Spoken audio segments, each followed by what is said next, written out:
Leandro Rezende está aqui comigo porque ele teve acesso aos primeiros boletins de ocorrência dos confrontos com os policiais no Guarujá e vai explicar para nós a dinâmica, como é que tudo aconteceu, Leandro. É isso, Raquel. A gente vai jogar aqui na tela um mapa que eu e o Guilherme Sete, que me ajudou muito nessa operação que a gente preparou hoje ao longo da manhã.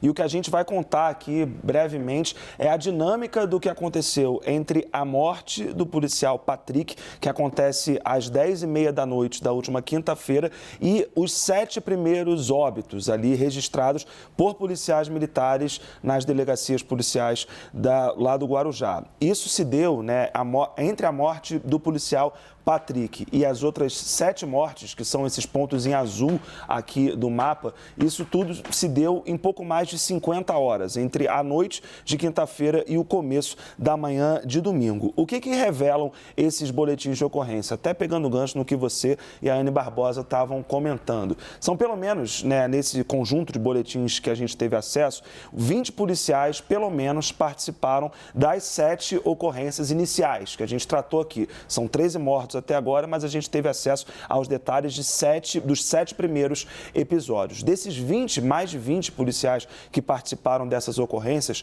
só 4 citaram a Polícia Civil que estavam com as imagens das câmeras corporais que são acopladas nas suas fardas. Então, esse já é um primeiro dado que a análise que eu e o Guilherme Sete fizemos dos boletins de ocorrência nos revelam. Para além disso, né, tudo relatado ali na documentação que a gente teve acesso das dinâmicas que os policiais reportaram do que aconteceu nesses confrontos. As regiões aqui, né, em que os casos aconteceram. Estou aqui dando uma olhada. Aqui é uma localidade conhecida como Vila Baiana, lá no Guarujá, essa região aqui. Aqui a gente tem o Morro do Macaco, onde aconteceu uma das mortes, né, que ocorreu, foi justamente a de domingo, na manhã de domingo, quando policiais ali receberam uma informação de que tinha uma pessoa suspeita dentro de uma casa e essa pessoa acabou sendo morta com um tiro de fuzil. E aqui é uma outra região conhecida como Conceição, também ali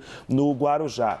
Para isso a gente colocou no mapa para dar uma dimensão de como não são conflitos, né? Não são incursões que estão se dando em um lugar só. Elas estão espalhadas pelo Guarujá e agora já chegaram efetivamente ao Porto de Santos. Para além disso, o que os boletins de ocorrência que a gente analisou nos mostram de que dos 7 registros de mortes ali que foram registradas, né, como mortes cometidas por policiais, 3 os policiais reportaram que houve disparos dos suspeitos, dos criminosos. E nos outros 4 episódios, o que os policiais alegam é que havia uma fundada suspeita, inclusive sobre volumes que eles carregavam nas suas cinturas. Esses são os primeiros relatos, claro, que os policiais passam ali poucas horas depois da ocorrência acontecer. Em resumo, essas 7 mortes ocorreram, segundo os policiais militares, em pontos ali próximos a locais de vendas de drogas lá no Guarujá. É um pouco, né, da dinâmica, um resumo dessa dinâmica que ocorreu. A gente destacou aqui aonde tudo começa, um patrulhamento na noite de quinta-feira que termina com um policial baleado na mão e o Patrick, que acaba sendo assassinado. E aí começa essa escalada de tensão na região do Guarujá, que vai para Santos. Tem algumas razões para isso que a gente pode falar aqui também, mas inicialmente então, essa Leandro, é a dinâmica que a gente consegue entender. Eu queria entrar um pouco nisso com você antes da gente fechar, porque o que a gente percebe por onde os policiais vão atrás dessas pessoas, desses criminosos e acabam tendo os confrontos, acho que dá uma ideia do quanto o tráfico de drogas cresceu na região ali do Guarujá e da Baixada Santista nos últimos 10 anos. O governador Tarcísio de Freitas tem falado um pouco nisso. A gente está falando de um problema gravíssimo que não vai se resolver só com repressão. É preciso repressão e é preciso trabalho de campo aqui também com essa comunidade. Do que nós estamos falando aqui em termos de tráfico de drogas nessa região? É importante a gente ter destacado aqui o Porto de Santos, porque é dali que é a principal rota de saída de cocaína, que é controlada pelo primeiro comando da capital, principal facção criminosa de São Paulo. O PCC controla o tráfico de drogas ali saindo do Porto de Santos e exporta essa droga para a África África e para a Europa. Hoje eu conversei com alguns policiais federais e tive acesso a algumas investigações do Ministério Público para entender um pouco dessa dinâmica ali no Guarujá e o que está acontecendo nessa região e por que nos últimos 10 anos a coisa piorou tanto. O que os investigadores me passaram foi que